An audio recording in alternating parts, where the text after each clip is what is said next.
आत्मरक्षा प्रथम अधिकार होती है, तब भी जब गहन वन में हिंसक जीवों के मध्य रहना पड़े या सभ्यता के हिंसक मनुष्यों के मध्य। इसलिए साधना करने वाले योगी भी हिंसक जीवों को दूर रखने और उनको सावधान करने के लिए साधारण धनुष बाण अथवा कोई अन्य अस्त्र शस्त्र निर्मित कर पास रखते हैं।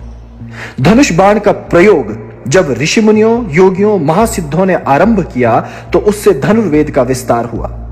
धनुर्वेद धर्म का वो महत्वपूर्ण अंग है जिसके बिना धर्म पालन संभव ही नहीं। जब शासक अत्याचारी हो जाएं, सत्ताएं निरंकुश होने लगें, प्रहरी, सैनिक इत्यादि सभी राज्य सत्ताओं के अधीन हो भ्रष्ट हो जाएं, सभ्यता मूर्खों, पापियों, धूर्तों और षड्यंत्रकारियों से प्रताड़ित होने लगे, तो ऐसी अवस्था में एक साधारण मनुष्य की रक्षा कौन करेगा?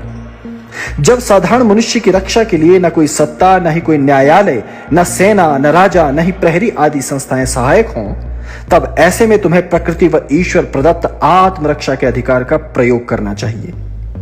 ऐसी ही दुर्भाग्यपूर्ण अवस्था के लिए सिद्धों एवं ऋषि मुनियों ने तुम्हें धनुर्वेद दिया और बाल्यकाल से अभ्यास की सम्मति दी। यह धनुर्वेद तुम्हें बांस के साधारण अस्त्र बनाने के लिए नहीं, अपितु अमोघ अस्त्रों एवं शस्त्रों को बनाने के लिए दिया गया। फिर तुम इस विद्या को क्यों भूल गए? याद रखना, जब भी असुर आएंगे वो तुम पर पत्थर, अग्नि, विष, रक्त, मांस आदि निकृष्ट पदार्थ फेंकेंगे। उनकी यह वृत्ति प्राचीन काल से ही है। ऐसी अवस्था में तुम्हारी आत्मरक्षा और धर्म रक्षा के लिए तुम्हें धनुष और शस्त्र दिए गए थे, वो आज कहां हैं? तुम्हारे दिव्यास्त्र कहां हैं? तुमने अपने अस्त्र शस्त्र राज्य सत्ताओं को क्यों सौंप दिए?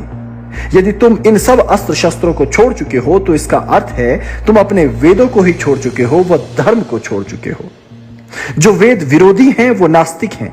याद रखना, नास्तिक मलेच्छ, अधर्मी, मूर्ति विरोधी, देवता विरोधी, गुरु विरोधी, गौघातक, देवताओं और धर्म का अपमान करने वाले आदि जो अधम पापी मनुष्य हैं वे नाश योग्य ही हैं।